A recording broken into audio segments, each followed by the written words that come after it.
We do. Bron, Guardians. I mean, there's Tyvus, so many new stories Browns. about LeBron James to talk about. Hey, it keeps us from talking Browns quarterbacks.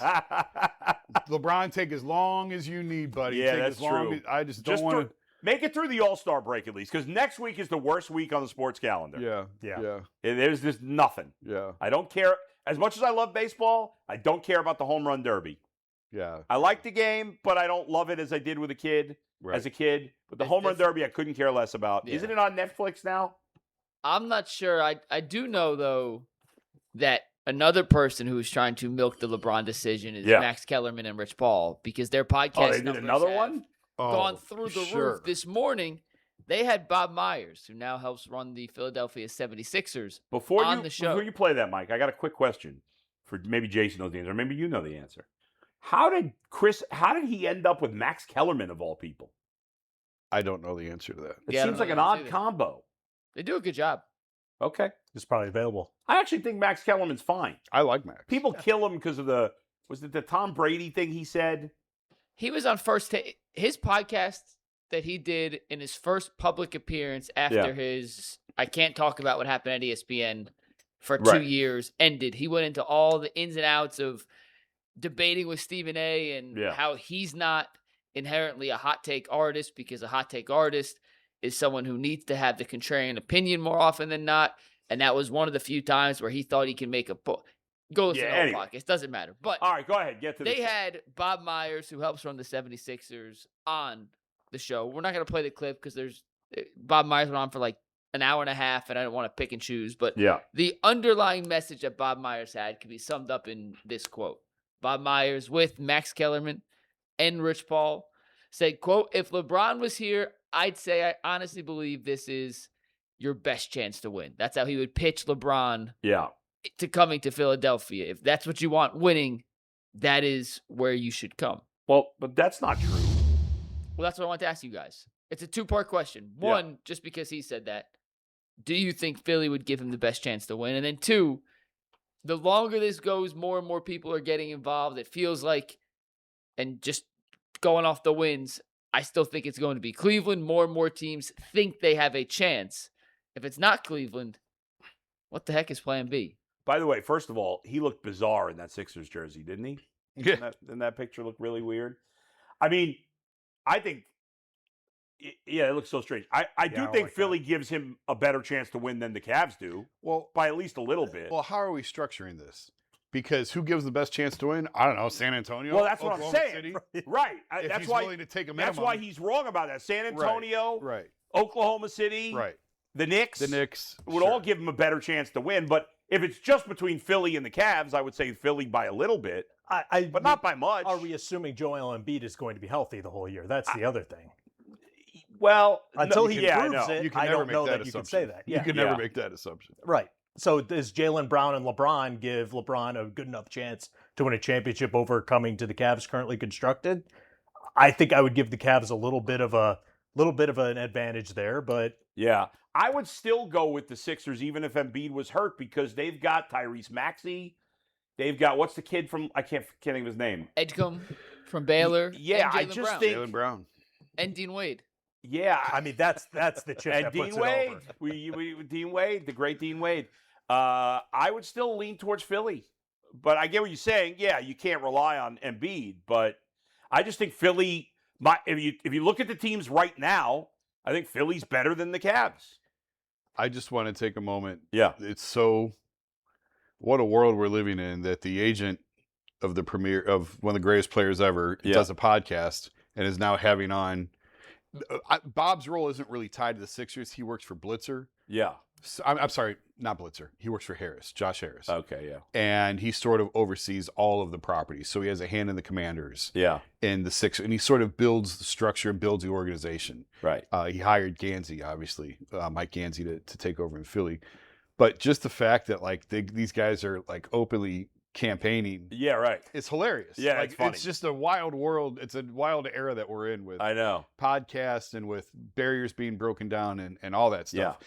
But, I told you guys for a long time now that LeBron loved what the Warriors built and had a ton of respect for the Warriors. Yeah. Well, that's what Bob built. Yeah, right. So connect the dots here. That's why Bob knows this. That's why he's going on. But it's also interesting that like Bob, that is Bob's only chance to speak directly to LeBron, because if this is going as the other ones have gone in the past, teams don't like, even the Cavs, when he was on the Cavs didn't have access to him. I was talking about that yesterday. Yeah. They were talking to Gloria. This is 2010. Right. Gloria was the conduit between the Cavs and LeBron. So you don't really have direct access to LeBron. So, I mean, it's smart about, like, that's Bob's pitch. He's making his pitch directly to LeBron because he probably doesn't have access to him directly to him otherwise. Will it work? I would be shocked if he went to Philly. I'd be shocked. I mean, if he were to go to a team that he's never played for before, Philly makes a lot of sense because in Golden State, he's not going to win. Maybe this is just my opinion, but if he went to like San Antonio or Oklahoma City, it would look like it'd be to me that is worse than going to the Warriors. If he goes to the Spurs or Thunder, that's worse. Right. If he goes to the Warriors, I'm like, all right, I get it. Whereas Philly's good, but they've never done anything in the playoffs, so I think that would be less of a stigma to it. He has no ties there. He has nothing there. Right. Yeah. So which is why I don't think he'll go. I don't think so either. I'd be shocked. So take Philly out of this. Yeah. But let's say they're another option, Denver, whatever. Let's say he goes to one of those teams, and the Cavs don't end up re-signing LeBron.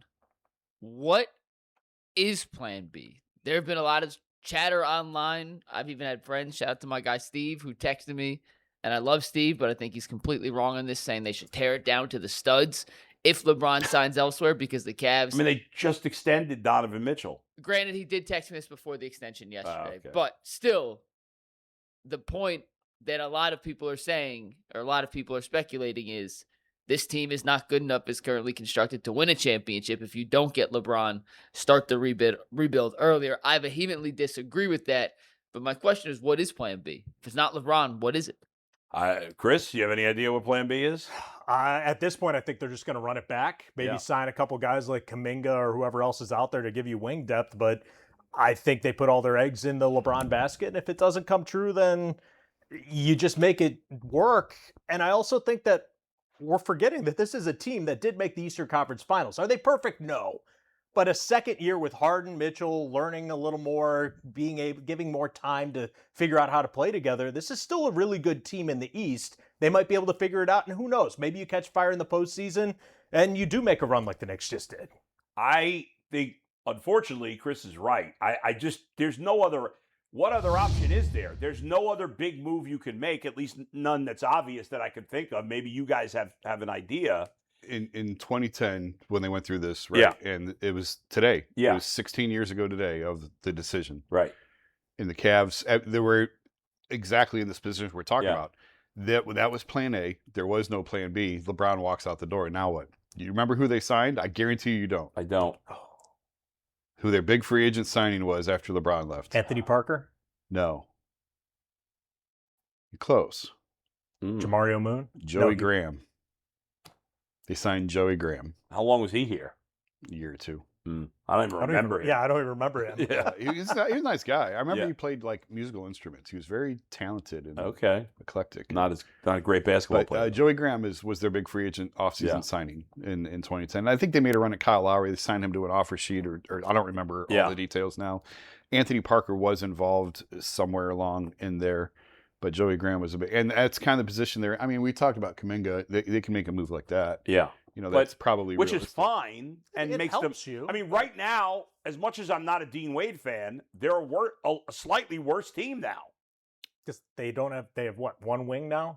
Jalen Tyson? I mean, right now on the roster, Tyson is the only current wing they have. So, listen, they're if they stay as is relatively, but add Jonathan Kuminga, I mean, they're probably not going to win a championship. It's very unlikely, but I don't think you have any choice. You got to just go for it. And then if it goes backwards, let's say they lose in the first round next year, then you blow it up after next year. You trade Donovan for whatever you can get. Blowing it up is not realistic because you don't control any of your own picks. So there's no sense in there's no point in blowing it up. And with the new draft lottery system, it's not like you're the worst team and you have the best chance to get the number one pick. I mean, it could help you if you're somewhere in the middle between 1 and 10 or 11 now, but there's still no. But they don't have it. When do they have their next pick? 31. So they have no pick. They have no first-round picks, period, till 31? No, they No, do. they have swaps. But they're going to... They have swaps. So if they're unprotected, I believe they're all unprotected swaps. Like Atlanta's Yeah, an so then unprotected there is swap. no point. So until 2030, there's no point. So they're just going to... If this starts to go in the wrong direction this year, which it's going to in the next few years, even if you do add LeBron at some point, because how many more years is he going to play? I think you're looking at this as, and we talked about this yesterday. It's a 1-2 year shot. Yeah, you got. That's it. You're looking at 26, 27, 27, 28. Yeah. And then 28, 29, and 29, 30 are going to be a disaster. Well, I mean, you're still going to have Donovan under contract. You're probably going to have Evan. Now, what kind of player is Donovan going to be at that point? Yeah. And you got to, at that point, you're going to have hope that you've gotten lucky with some second-round picks or whatever. Yeah, Jalen Tyson grows into something, although you're kind of cutting the oxygen off of his role if LeBron comes back. That's true. So I don't know.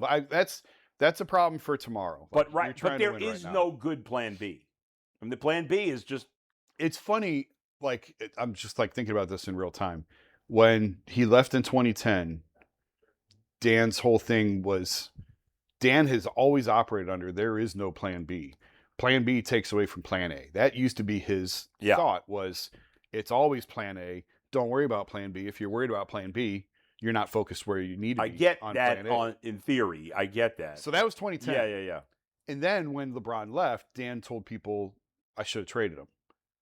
And it's then insane. He screwed up with the Kyrie trade. Well, so in in hindsight, he felt like he should have traded him. Yeah, and said he would have come out and said, we tried to extend him, he wouldn't extend, and we can't risk losing him for nothing. Now, the idea of trading LeBron in his prime is absolutely insane. Yeah. It's just not realistic. But that was just the grieving process of going through. Right. So then in 2018. There absolutely was a plan B because they knew they were going to lose him. Right? It was obvious. If you were around that team, you just knew. Yeah. So they made the Kyrie trade and they get the Brooklyn pick.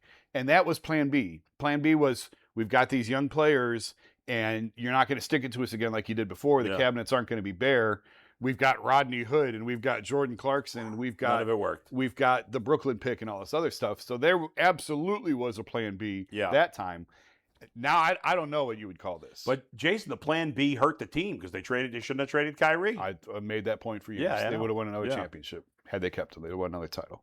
So Dan should have listened to himself, not had a plan B. 2010 was so bad. Yeah, I hear you. It was so bad. And that's why we were talking before about, like, just trade Evan. Like, just trade. I'm like, but you're not living in that building. You're not having to walk into work every day and have the ticket people look at you and go, we can't sell any tickets. We can't sell any season tickets. Like, it was dark in 2010 when he left. It was. I remember talking to people who worked there. It was bad. Yeah, and you're trying to avoid having to go. Losing LeBron is not the same as trading Evan, though. But it's the same premise of there's nothing left. You're going to go for 1 year, 2 years, and then there's nothing left. Yeah, and then you still have to operate an organization. You're still trying to sell tickets. A 33-year-old Donovan Mitchell and Evan Mobley does not get me excited, but for 2 years from now. Well, unless Evan ascends to the player that they think he can. Yeah, in theory, but I have zero faith that that dream player that Mike's been talking about for 4 years is ever going to happen when he becomes a superstar. My confidence is waning as well.